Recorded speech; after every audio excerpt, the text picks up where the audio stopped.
ওরে আমার বাবা আমার থেকে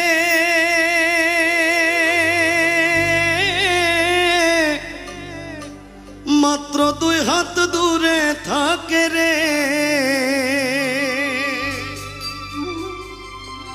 তবু আমি সেই বাবাকে একটিবার না দেখতে পাই। এমন দেশে থাকে বাবা দেখার সাধ্য নাই গো, এমন দেশে থাকে বাবা দেখার সুযোগ নাই। দেখা যায় বাবার কবর, নেওয়া যায় না খোঁজ খবর, এমন দেশে থাকে বাবায় দেখার সুযোগ নাই গো, এমন দেশে থাকে বাবায় দেখার সুযোগ।